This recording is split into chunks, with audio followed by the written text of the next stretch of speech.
पैशाचा पुरवठा ही चलनविषयक अर्थशास्त्रामधली मॉनिटरी इकॉनॉमिक्स मधली एक महत्त्वाची संकल्पना आहे. अर्थव्यवस्थेमध्ये पैशाचा पुरवठा करण्याचे अधिकार मध्यवर्ती बँकेकडे, अर्थव्यवस्थेमधल्या मध्यवर्ती बँकेकडे आहेत. अर्थव्यवस्थेमधली मध्यवर्ती बँक म्हणजे भारताच्या बाबतीत बोलायचं झालं तर भारतीय रिझर्व्ह बँक भारतामधल्या पैशाच्या पुरवठ्याचं निर्धारण करते की भारतामध्ये पैशाचा पुरवठा किती असावा या संदर्भातले निर्णय घेते आणि त्याप्रमाणे अर्थव्यवस्थेमध्ये पैशाचा पुरवठा करते. पैशाचा पुरवठा म्हणजे काय, मुळात पैसा म्हणजे काय हे त्यासाठी अगोदर आपण समजावून घेतलं पाहिजे.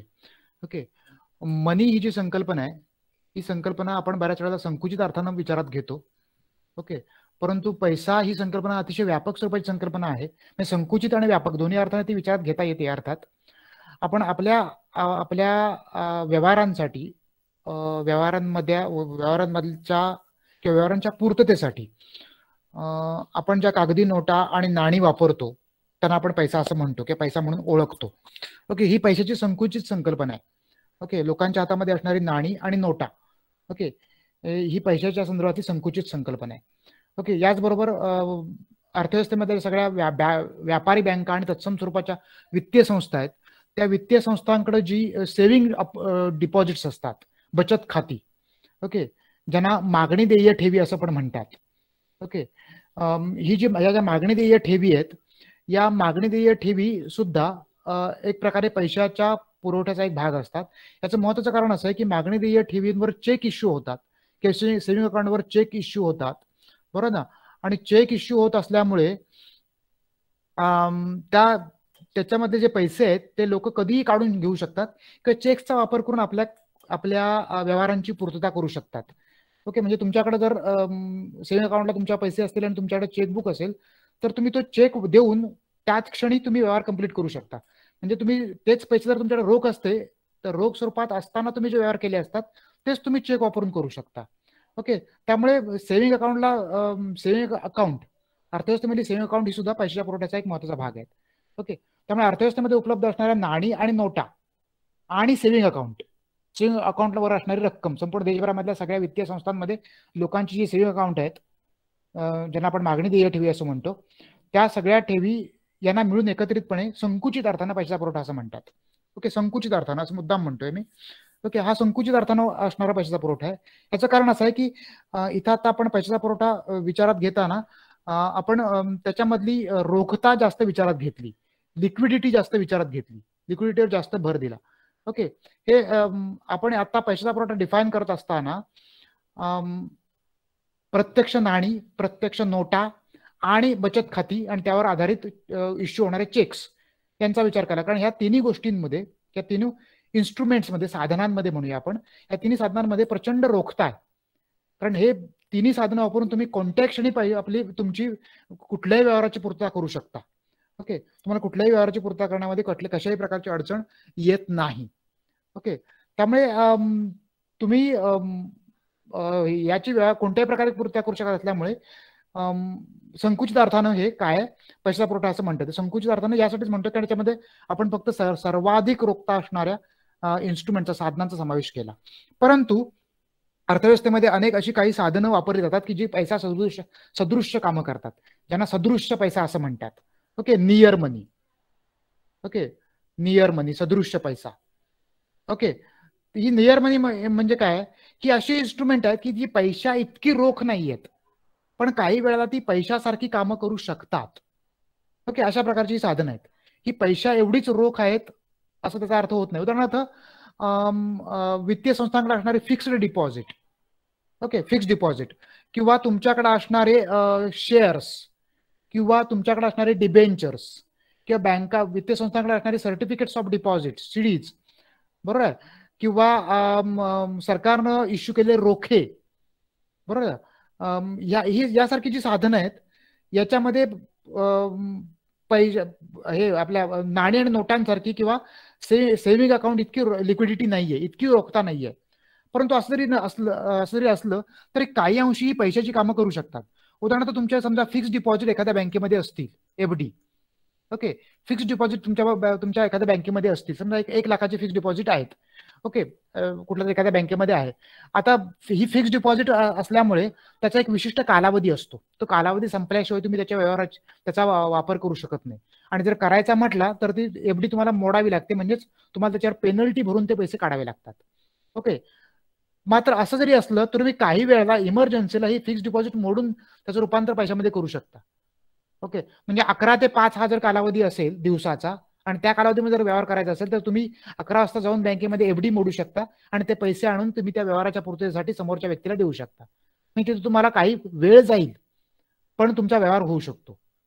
चेकमध्ये काय होतं, चेकमध्ये तुम्ही तत्काळ व्यवहार करता, तुम्हाला कुठे जाण्याची गरज नाही, चेक लिहिला, सही केली, दिले, बरोबर ना. किंवा आजकाल तर एटीएम काढण्या पैसेच आपण विड्रॉ करतो किंवा ऑनलाईन पेमेंट पण करतो, जे चेक सारखंच आहे थोडंसं, बरोबर ना. की ज्यामुळे तिथे प्रचंड रोखता आहे, तेवढी रोखता याच्यामध्ये नाहीये. म्हणजे तुम्हाला जर रात्री 10 वाजता जर तुम्हाला पैसे हवे असतील तर ते मला एफडीच्या माध्यमातले असले पैसे मिळणार नाहीत. म्हणजे एफडी जर तुमची असेल आणि तुम्हाला रात्री 10 वाजता पैसे लागले तर ते तुम्हाला मिळणार नाही. उद्या सकाळी दुसऱ्या दिवशी सकाळी 11 वाजता बँक उघडेपर्यंत वाट पाहावी लागेल, त्यानंतर तुम्हाला ते पैसे उपलब्ध होतील. ओके. त्यामुळे याच्यामध्ये रोखता कमी आहे, पण वेळ पडली तर तुम्ही याचा वापर करू शकता. दुसऱ्या दिवशी 11 वाजता बँकेमध्ये जाऊन हे करू शकता, ते पैसे आणून तुम्ही व्यवहाराची पूर्तता करू शकता. ओके. त्यामुळे याच्यामध्ये पण काही अंश रोखता आहे, पण याच्यापेक्षा कमी आहे, लिक्विडिटी कमी आहे. म्हणून यांचा समावेश सुद्धा पैशामध्ये होतो, परंतु त्याला नियर मनी असं म्हणतात. असाच आणखीन इन्स्ट्रुमेंट म्हणजे आता म्हटलं तसं डिबेंचर्स, सरकारी रोखे, बरोबर ना, किंवा शेअर मार्केट मधले यासारखी काही इन्स्ट्रुमेंट आहेत की जी तुम्ही वापरू शकता आणि त्याचा तुमच्या व्यवहारांची पूर्तता तुम्ही करू शकता. फक्त ती तत्काळ करता येत नाही, म्हणून त्यांना नियर मनी असं म्हटले, सदृश्य पैसा असं म्हटले. ज्यावेळेला आपण या ऍक्च्युअल मनीचा आता म्हटलं त्याच्यामध्ये नियर मनी मिळवले की त्याला पण पैशाचा पुरवठा असं म्हणतात. ओके. परंतु ही विस्तृत स्वरूपाची संकल्पना आहे. ओके. आधुनिक अर्थशास्त्रज्ञ आणि सनातनवादी अर्थशास्त्रज्ञ यांच्यामध्ये इथे हा भेद होतो. ओके. आधुनिक अर्थशास्त्रज्ञ पैशाच्या पुरवठ्यामध्ये ह्या नियर मनीला पण समाविष्ट करतात, परंतु सनातनवादी अर्थशास्त्रज्ञ पैशाच्या पुरवठ्यामध्ये फक्त पारंपरिक साधनं जी आहेत म्हणजे नाणी, नोटा आणि मागणी देय ठेवी यांचा समावेश फक्त पैशाच्या पुरवठ्यामध्ये करतात. ओके.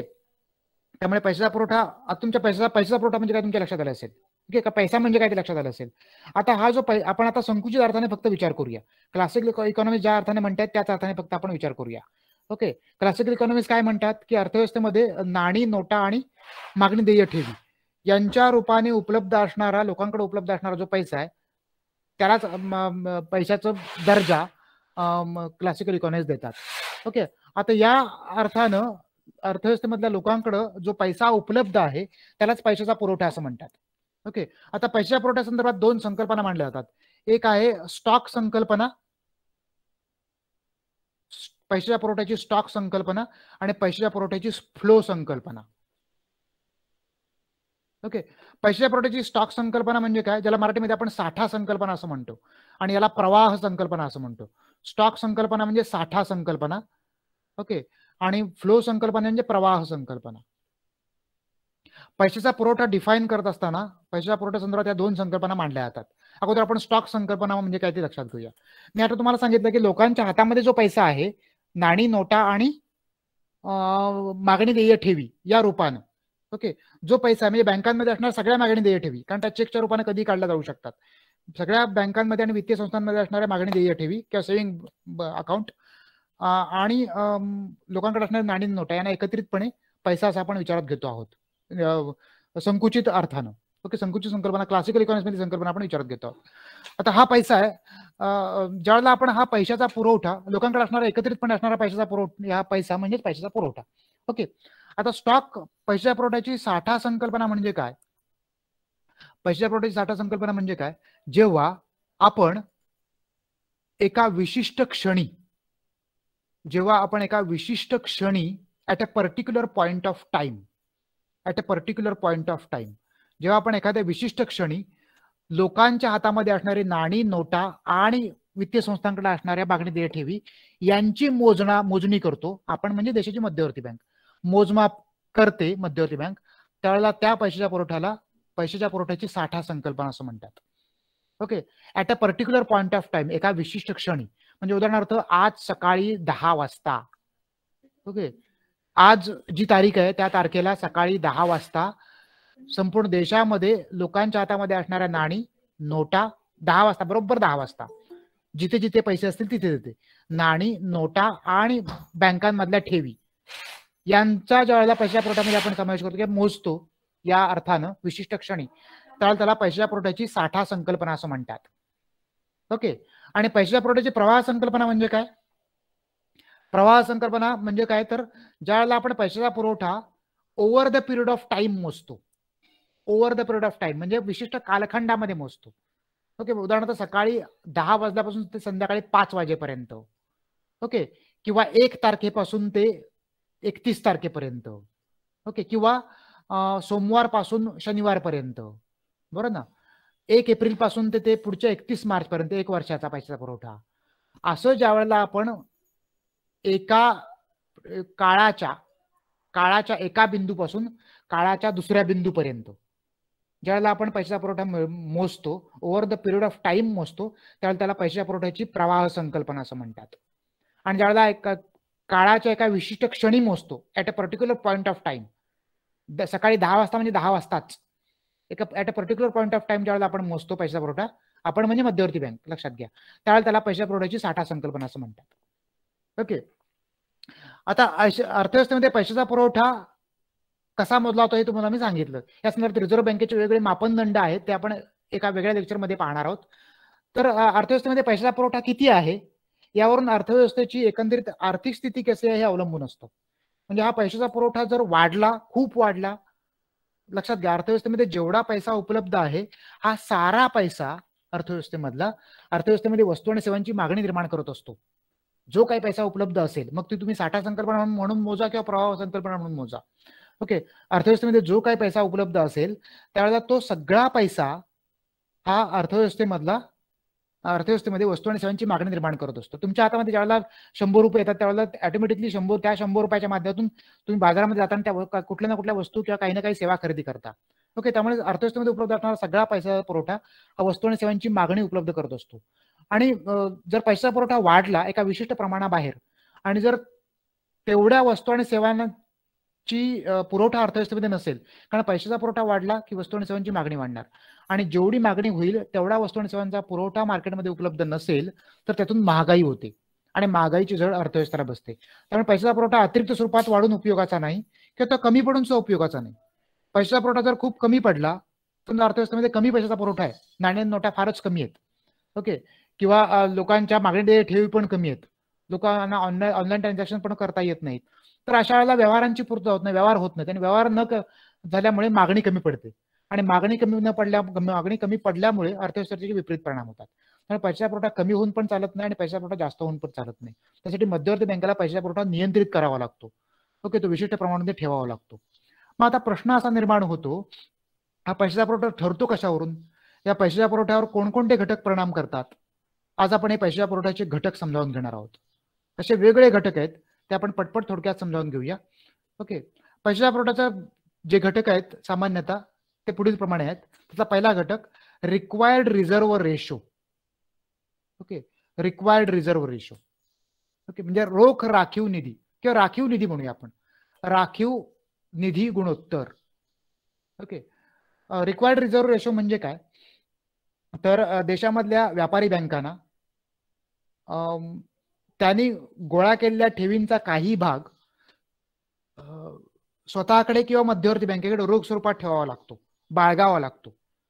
ओके. हा जो भाग आहे या भागालाच रिक्वायर्ड रिझर्व्ह रेशो असं म्हणतात. आपल्याला ठाऊक आहे की देशामधल्या व्यापारी बँका या लोकांकडून ठेवी गोळा करतात आणि त्या ठेवींवर आधारित कर्ज गरजूंना देतात आणि त्यातून त्यांचा व्यवसाय करतात. उदाहरणार्थ त्यांनी 8% ठेवी घेतली तर 10% कर्ज देतात, वरचा 2% त्यांचा नफा असतो, आणि या पद्धतीने बँका काम करत असतात. बरोबर ना. आता या कसं होतं, ज्यांच्याकडून व्यापारी बँका ठेवी गोळा करतात, ओके, त्या लोकांकडून गोळा केलेल्या ठेवींपैकी काही लोक त्यांच्या ठेवी कोणत्याही क्षणी मागायला परत येऊ शकतात. ओके. म्हणजे उदाहरणार्थ समजा तुम्ही एखादी 1 लाख रुपयाची एखाद्या बँकेमध्ये ठेव ठेवली तर तुमचा हक्क आहे, ती ठेव तुम्ही कधीही मागायला जाऊ शकता बँकेकडे की मला माझे पैसे परत पाहिजेत. ओके. कारण ते तुमचे पैसे असतात. त्यामुळे असे ठेवी गोळा केलेल्या ठेवींपैकी काही लोक असे असतात किंवा काही लोक येऊ शकतात, सगळे लोक येतील असं नाही. ओके, असं काही लोक येऊ शकतात की जे ज्यांना ठेवी कॉन्ट्रॅक्शनी परत लागतील आणि ज्यावेळेला त्यांना त्या परत हव्या असतात त्यावेळेला त्या परत देता आल्या पाहिजेत. अशा परत जर देता आलं नाही तर काय होईल, तर बँकिंग व्यवस्थेवरचा विश्वास उडेल लोकांचा, आणि बँकिंग व्यवस्थेवरचा विश्वास जर उडाला तर संपूर्ण व्यवस्था कोलमडेल. पैशावरच कोणी विश्वास ठेवणार नाही, बँकांवर जर कोणी विश्वास ठेवायला तयार झाला नाही तर. आणि त्यामुळे लोकांना त्यांना जेव्हा हवे असतील तेव्हा तेवढ्या प्रमाणात ठेवी परत देता याव्यात या संदर्भात बँकांना रोख स्वरूपात पैसे बाळगावे लागतात. म्हणजे समजा त्यांनी 100 रुपयाची ठेव गोळा केली तर 100च्या 100 रुपये गोळा केल्यानंतर आहे ते सगळे 100 रुपये ते गरजूला कर्ज म्हणून देऊ नाही शकत. त्यातले 30 रुपये ते त्यांना स्वतःकडे बाळगावे लागतात आणि उरले 70 रुपये ते कर्जा म्हणून देऊ शकतात. हे प्रमाण किती असेल ते मध्यवर्ती बँक ठरवून देते. ओके, पण काही पैसे स्वतःकडे बाळगावे लागतात, कारण हे 100 रुपये काही एकट्याकडनं आलेले नाहीत, वेगळ्या लोकांकडून आलेले आहेत आणि सगळे काही ठेवी गोळा मागायला येणार नाहीयेत. एखाद दुसरा कोणीतरी येऊ शकतो, मग तो जर त्याला परत देता यावेत म्हणून थोडीशी रक्कम स्वतःकडे रोख स्वरूपात बाळगून असतात. यालाच रिझर्व्ह रेशो असं म्हणतात. ओके, हे रिझर्व्ह रेशो दोन प्रकारचे आहेत, एक म्हणजे CRR आणि दुसरं SLR. ओके, CRR आणि SLR. ओके, CRR म्हणजे काय? हा CRR म्हणजे cash reserve ratio. Okay, cash reserve ratio, आपण याला कॅश रिझर्व्ह रेशो असं म्हणतो. ओके, कॅश रिझर्व्ह रेशो म्हणजे काय, तर व्यापारी बँका ज्या ठेवी गोळा करतात त्या ठेवींचा एक विशिष्ट पोर्शन, विशिष्ट प्रमाण त्यांना त्या ठेवी, व्यापारी बँकांनी गोळा केलेल्या ठेवींपैकी एक विशिष्ट भाग, विशिष्ट प्रमाण त्यांना रिझर्व्ह बँकेकडे ठेव म्हणून ठेवावं लागतं.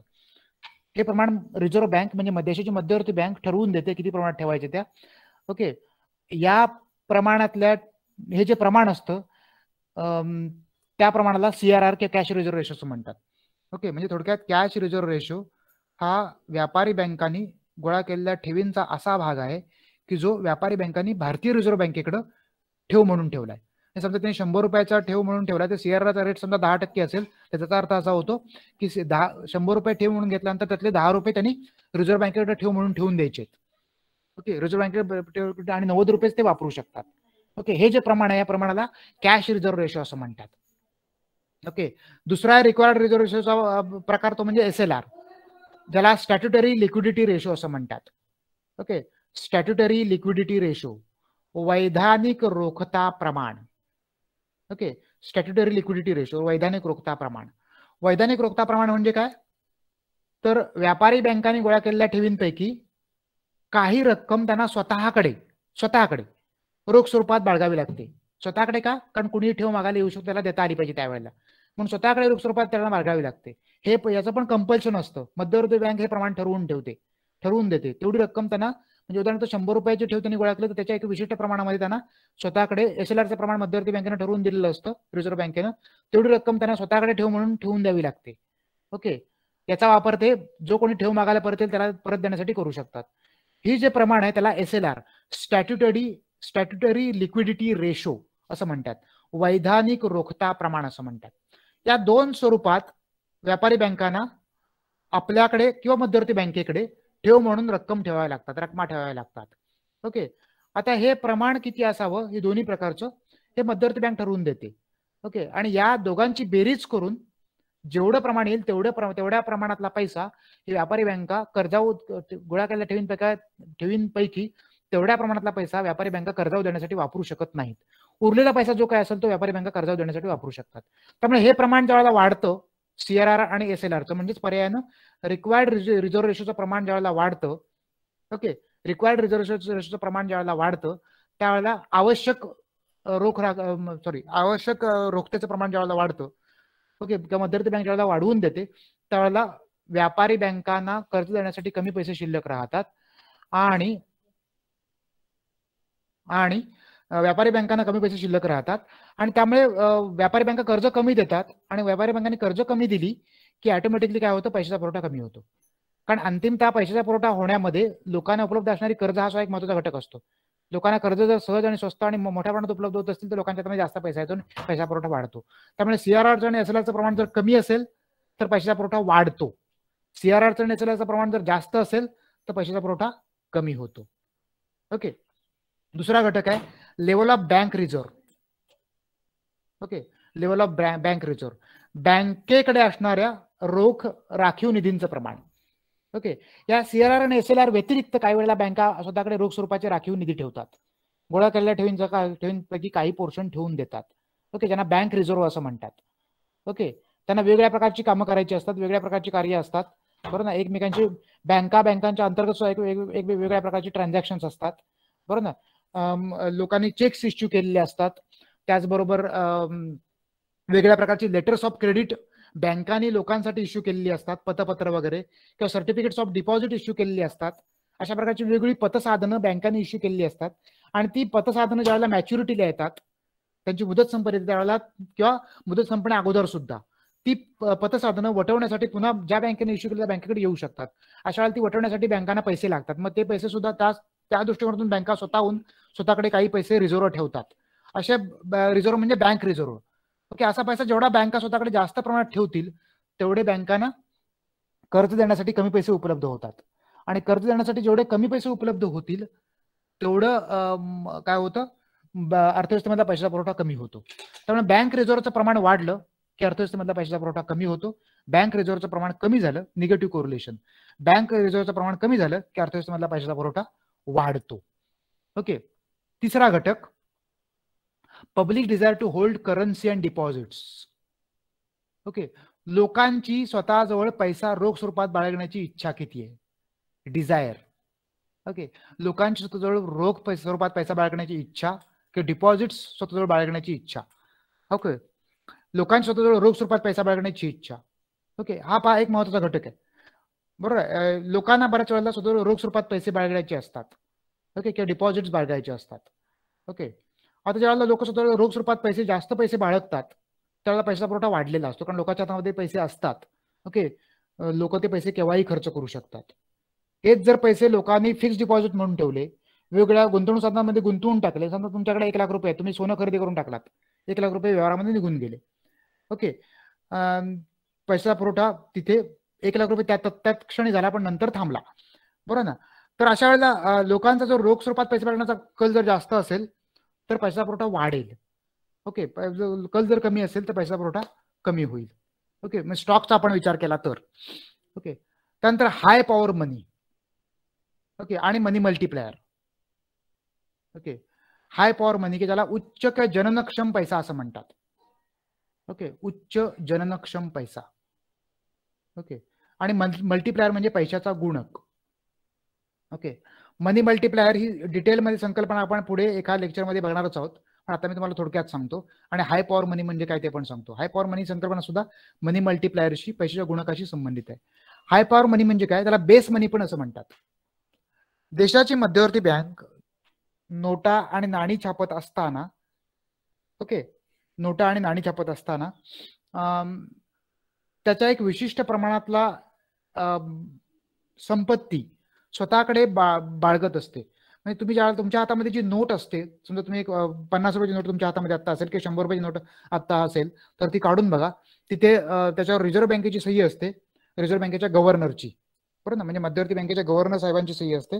आणि त्याच्यावर एक वचन दिलेलं असतं, मैं धारक को 100 रुपये अदा करने का वचन देता हूं, बरोबर ना.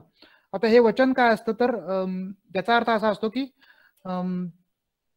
ती नोट जरी कागदाची असली तर त्या नोटेची जी व्हॅल्यू आहे ती व्हॅल्यू रिस्टोर करण्यामध्ये मध्यवर्ती बँक बांधील आहे. ओके, आणि ती व्हॅल्यू रिस्टोर करण्यासाठी मध्यवर्ती बँक काही प्रमाणात संपत्ती बाळगून असते. ही संपत्ती काही वेळेला सोन्याच्या स्वरूपात असते, त्यानंतर परकीय चलनाच्या स्वरूपात असते. भारतीय रिझर्व्ह बँक सोनं आणि परकीय चलन या स्वरूपात आणि सरकारी रोखे या स्वरूपात ही संपत्ती बाळगत असते आणि त्याच्यावर आधारित नाणी आणि नोटा छापत असते, बरोबर ना. तर यालाच बेस मनी असं म्हणतात. किंवा आणखीन एका अर्थाने बेस मनी म्हटलं जातं.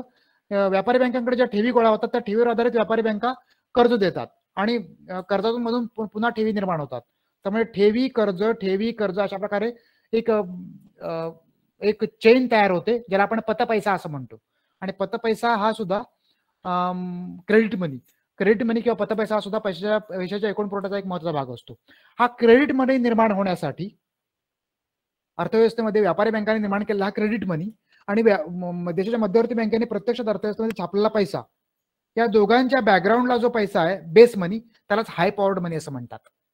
हा बेस मनी जेवढा उच्च असेल, जेवढा मोठा असेल, तेवढा अर्थव्यवस्थेमध्ये पैशाचा पुरवठा वाढतो. हा बेस मनी जेवढा कमी असेल, तेवढा अर्थव्यवस्थेमध्ये पैशाचा पुरवठा कमी होतो. ओके. आणि मनी मल्टिप्लायर किंवा पैशाचा गुणक ही जी संकल्पना आहे, ही संकल्पना आपण इन्व्हेस्टमेंट गुणक किंवा गुंतवणूक गुणक जी वेळी तशा पद्धतीचीच आहे. ओके. अर्थव्यवस्थेमध्ये हा गुणक हा अशा प्रकारचा गुणकाचा व्हॅल्यू आहे की जी अर्थव्यवस्थेमध्ये डिपॉझिटचं प्रमाण वाढत जातं, तेवढ्या प्रमाणात अर्थव्यवस्थेमध्ये पैसा पुरवठा वाढवत नेतो. त्यामुळे मनी मल्टिप्लायरची आणि हाय पॉवर मनीची व्हॅल्यू जेवढी जास्त, तेवढा अर्थव्यवस्थेमधला पैशाचा पुरवठा वाढतो. मनी मल्टिप्लायर आणि हाय पॉवरची व्हॅल्यू, हाय पॉवर मनीची व्हॅल्यू जेवढी कमी, तेवढा अर्थव्यवस्थेमधला पैशाचा पुरवठा कमी होतो. त्यानंतर velocity of circulation of money. Okay. याला मराठीमध्ये पैशाचा भ्रमणवेग असं म्हणतात. हा स्वतंत्र मुद्दा आपल्याला पाहायचा आहे, भ्रमणवेग आणि त्यावर परिणाम करणारे घटक. ओके. पण मी आता तुम्हाला इथे पैशाच्या पुरवठ्यावर परिणाम करणारा घटक म्हणून थोडक्यात सांगतो. पैशाच्या पुरवठ्यावर परिणाम करणारा एक महत्त्वाचा घटक आहे. Okay. Velocity of circulation of money, पैशाचा भ्रमणवेग. पैशाचा भ्रमणवेग म्हणजे काय? पैशाचा भ्रमणवेग खरं तर पैशाच्या पुरवठ्याची जी फ्लो संकल्पना आहे ती विचारात घेताना पैशाचा भ्रमणवेग ही महत्त्वाची संकल्पना ठरते. ओके. पैशाचा भ्रमणवेग म्हणजे काय? जेव्हा आपण ज्यावेळेला एखाद्या व्यवहारांची पूर्तता करतो, त्यावेळेला आपल्या हातामधली नोट दुसऱ्याच्या हातामध्ये जाते, बरोबर ना? म्हणजे उदाहरणार्थ ज्यावेळेला तुम्ही बाजारामध्ये जाता आणि बाजारामध्ये जाऊन तुम्ही एखादी वस्तू खरेदी करता, तुम्ही 100 रुपयाची नोट खर्च करता, एखादी वस्तू खरेदी करता, तुमच्या हातातली 100 रुपयाची नोट व्यापाऱ्याच्या हातामध्ये जाते. व्यापारी ती 100 रुपयाची नोट होलसेलरला देऊन टाकतो. होलसेलर ती 100 रुपयाची नोट, त्याच्या काही गरजा असतात, तो दुसऱ्या कुठल्या तरी व्यापाऱ्याला देऊन टाकतो. तो व्यापारी आणखीन कोणाला तरी देऊन टाकतो, कारण एकमेकांना व्यवहारांची पूर्तता करायची असते. आणि त्यामुळे विशिष्ट कालावधीमध्ये, लक्षात घ्या, तुम्ही सकाळी 11 वाजता किराणा मालाच्या दुकानात गेलात, 100 रुपयाची काहीतरी वस्तू खरेदी केलात, किराणा मालाच्या दुकानदारामध्ये किराणा दुकानदारांनी 100 रुपयाची नोट लगेच 11:30 वाजता दुसऱ्या एखाद्या व्यापाऱ्याला दिली. त्या व्यापाऱ्यानं ती आणखीन एक 15 मिनिटांना तिसऱ्या व्यापाऱ्याला दिली, त्या व्यापाऱ्यानं आणखीन एक अर्ध्या तासानं चौथ्या व्यापाऱ्याला दिली.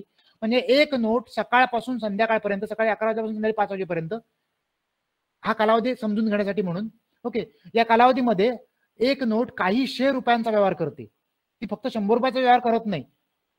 तुम्हाला 100 रुपयाची वस्तू मिळाल्या, व्यापाऱ्याला होलसेलर कडून 100 रुपयाचा माल मिळाला, त्या होलसेलरला दुसऱ्या व्यापाऱ्याकडून 100 रुपयाच्या काही गोष्टी मिळाल्या, त्या व्यापाऱ्याला आणखीन कोणाकडून 100 रुपयाच्या काही सेवा मिळाल्या किंवा वस्तू मिळाल्या. अशा प्रकारे ती 1 रुपयाची नोट दिवसभरामध्ये 500, 1000, 2000 रुपयाचा पण व्यवहार करू शकते. नोट एकच, पण व्यवहार मात्र तिनं त्या नोटेच्या व्हॅल्यूच्या कित्येक पट केला. ओके. हे का घडलं? कारण त्या नोटेच्या अंगी भ्रमणवेगाची क्षमता आहे. ओके. तर हा भ्रमणवेग म्हणजे काय? तर पैशाचं एक युनिट एका हातातून दुसऱ्या हातामध्ये जात असतं. एका विशिष्ट कालावधीमध्ये पैशाचं हे एक युनिट किती व्यवहारांची पूर्तता करतं ते प्रमाण म्हणजे पैशाचा भ्रमणवेग. ओके. पुन्हा एकदा व्याख्या बघा. पैशाचा भ्रमणवेग म्हणजे काय? तर पैशाचं एक युनिट किंवा पैशाचं एक साधन किंवा त्याला आपण युनिट, पैशाचं एक एकक म्हणूया. एकक, पैशाचं एक एकक, मग तो 1 रुपया असेल किंवा 100 रुपये म्हणून एक एकक म्हणून तुम्ही घेऊ शकता. पैशाचं एक एकक एका विशिष्ट कालावधीमध्ये किती व्यवहारांची पूर्तता करतं, किती व्यवहारांची, 1 व्यवहार, 2 व्यवहार, 3 व्यवहार, 4 व्यवहार, 5 व्यवहार, 6 व्यवहार, किती व्यवहारांची पूर्तता करतात ते प्रमाण म्हणजे पैशाचा भ्रमणवेग होय. ओके. लक्षात. थोडक्यात आता तुमच्या त्या उदाहरणामध्ये समजा सकाळी 11 ते संध्याकाळी 5 या वेळेमध्ये त्या नोटेनं 5 व्यवहारांची पूर्तता केली, तर त्या 100 रुपयाच्या नोटेचा भ्रमणवेग झाला 5. ओके. म्हणजे त्या 100 रुपयाच्या नोटेनं 500 रुपयाचं काम केलं दिवसभरामध्ये, तेवढ्या वेळामध्ये. त्यालाच पैशाचा भ्रमणवेग असं म्हणतात. ओके. किती व्यवहारांची पूर्तता करतं ते प्रमाण म्हणजेच पैशाचा भ्रमणवेग. हा पैशाचा भ्रमणवेग जेवढा जास्त तेवढा पैशाचा पुरवठा वाढतो. हा पैशाचा भ्रमणवेग जेवढा कमी तेवढा पैशाचा पुरवठा कमी होतो. ओके. त्यामुळे पैशाचा भ्रमणवेग जास्त असणं पैशाचा पुरवठा वाढण्यास कारणीभूत होतो. त्यानंतरचा पुढचा घटक म्हणजे इंटरेस्ट रेट. इंटरेस्ट रेट हे व्याजदर. अर्थव्यवस्थेमध्ये व्याजदर जास्त असतील तर कर्जांची मागणी कमी होते. व्याजदर कमी झाले तर कर्जांची मागणी वाढते. कर्जांची मागणी वाढली पैशाचा पुरवठा वाढतो. कर्जांची मागणी कमी झाली पैशाचा पुरवठा कमी होतो. तर व्याजदर हा एक महत्त्वाचा घटक आहे. त्यानंतर लोकांचा इन्कम लेवल. लोकांची इन्कम लेवल जास्त असेल तर पैशाचा पुरवठा वाढतो. इन्कम लेवल कमी असेल, उत्पन्नाची पातळी कमी असेल तर पैशाचा पुरवठा कमी होतो. आणखीन एक महत्त्वाचा घटक म्हणजे चेंजेस इन बिझनेस ऍक्टिव्हिटी. अर्थव्यवस्थेमधल्या व्यवसायांमध्ये कशा प्रकारचे जे काही कृती कार्यक्रम होतात त्याच्यामध्ये बदल कसे होत आहेत. ओके. म्हणजे एकंदरीत अर्थव्यवस्थेमधल्या व्यवसायाचं वातावरण कसं आहे, तेजीचं आहे की मंदीचं आहे, यावर सुद्धा पैसा पुरवठा अवलंबून असतो. अर्थव्यवस्थेमध्ये तेजीचं वातावरण असेल तर पैसा पुरवठा वाढतो, कारण तेजीच्या वातावरणामध्ये व्यवहारांचं प्रमाण वाढते, व्यवहारांची संख्या वाढते. ओके, लोकांचं उत्पन्न वाढत जातं, लोक त्याप्रमाणे लोक खर्च पण करत जातात आणि त्यामुळे तेजीच्या कालखंडामध्ये पैसा पुरवठा वाढतो. या उलट जर अर्थव्यवस्थेमध्ये एकंदरीत मंदीचं वातावरण असेल, निराशाजनक वातावरण असेल, तर पैसा पुरवठा कमी होतो. ओके, त्यामुळे व्यवसायाचं वातावरण कसं आहे यावर सुद्धा पैशाचा पुरवठा अवलंबून असतो. असे काही घटक आहेत, आणखीनही घटक सांगता येतील, बरोबर ना. उदाहरणार्थ संस्कृती, लोकांच्या सवयी, लोकांमधल्या बँकिंगच्या सवयी. जर लोकांना बँकिंगच्या सवयी असतील तर पैसा पुरवठा वाढतो, लोकांना बँकिंगची सवय नसेल तर पैसा पुरवठा कमी होतो. तर काही वेळेला काही वेळेला अशी स्थिती असते की लोक रोख स्वरूपात व्यवहार न करता, पैशाचा वापर न करता वस्तू विनिमय व्यवहार करतात. खेडेगावामध्ये असं होतं. खेडेगावामध्ये काही वेळेला अशा प्रकारच्या गोष्टी घडतात की तुम्ही माझ्याकडे कामाला आहे, मी तुमच्याकडे उद्या कामाला येतो. इथं कुठेही पैशाची देवाणघेवाण होत नाही, बरोबर ना. आपण शेजाऱ्यांकडे काम करायला जातो, शेजारी आपल्याकडे काम करायला येतात, कुठेही पैसे देवाणघेवाण, दोघांचंही काम होतं, दोघांची सर्व्हिस होतात, दोघांनाही सर्व्हिस मिळते, पण पैशाचा व्यवहार कुठेच होत नाही. ओके, अशा प्रकारच्या व्यवहारांचं प्रमाण किती आहे यावर पैसा पुरवठा अवलंबून राहतो. ओके, पैशाचा वापर करून होणाऱ्या व्यवहारांचं प्रमाण जेवढं जास्त तेवढा पैशाचा पुरवठा जास्त, पैशाचा वापर करून होणाऱ्या व्यवहारांचं प्रमाण जेवढं कमी तेवढा पैशाचा पुरवठा कमी. ओके, पैशाच्या पुरवठ्यामध्ये high powered money, velocity of circulation of money ही एक महत्वाची संकल्पना आहे. ओके, ही velocity of circulation of money ही संकल्पना आपल्याला पुन्हा एकदा डिटेलमध्ये पाहायची आणि त्यावर कोणकोणते घटक परिणाम करतात हे आपल्याला समजावून घ्यायचं आहे.